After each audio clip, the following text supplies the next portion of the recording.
আপনারা দেখছেন news now, খবরের নতুন ভাষা।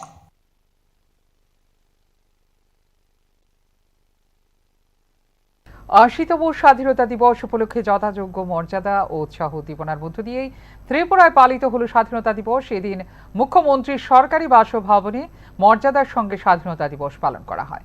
একইভাবে মন্ত্রী সুশান্ত চৌধুরীর সরকারি বাসভবনেও জাতীয় পতাকা উত্তোলন ও শ্রদ্ধা নিবেদনের মধ্য দিয়ে দিনটি উদযাপন করা হয়।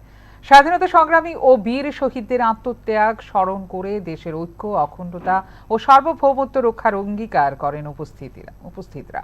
অন্যদিকে আগরতলা পৌর নিগমেও যথাযোগ্য মর্যাদায় পালিত হয় স্বাধীনতা দিবস। অনুষ্ঠানে উপস্থিত ছিলেন আগরতলা পৌর নিগমের মেয়র তথা বিধায়ক দীপক মজুমদার সহ পৌর নিগমের অন্যান্য আধিকারিক ও কর্মীরা। জাতীয় পতাকার প্রতি শ্রদ্ধা জানিয়ে দেশ ও রাজ্যের উন্নয়নে সকলকে ঐক্যবদ্ধভাবে কাজ করার আহ্বান জানানো হয়।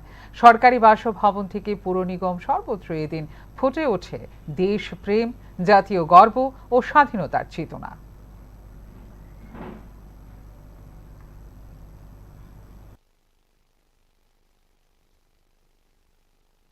এর জন্য একটা বিশেষ দিন, যে ভারতের যে স্বাধীনতা, এটা আজকে ৮০তম স্বাধীনতা দিবস আমরা পালন করছি।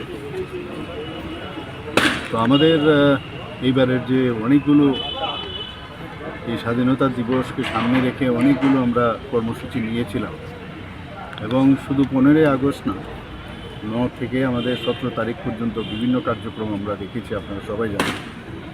এবং সমস্ত ভারতবর্ষের মধ্যেই কিন্তু মাননীয় প্রধানমন্ত্রীজি যখন বললেন যে হর ঘর তিরঙ্গা থেকে শুরু করে এবং দেশাত্মবোধের যে ভাবনা, সেটা নেক্সট জেনারেশনের কাছে পৌঁছে দেওয়া, এবং যাদের কারণে আজকে এই তিরঙ্গা পতাকা উত্তোলন করতে আমরা পারছি।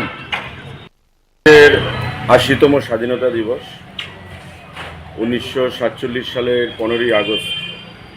আমরা প্রত্যেকে জানি দেশ স্বাধীন হয়েছে অসংখ্য মানুষের আত্মবলিদানের মাধ্যমে, তাদের রক্তের বিনিময়ে, এবং প্রায় 200 বছরের ব্রিটিশ সাম্রাজ্যবাদকে ভারতবাসী কাশ্মীর থেকে কন্যাকুমারী থেকে কচ্ছ, প্রতিটি জায়গায় মানুষ এক বাক্যে এক সুরে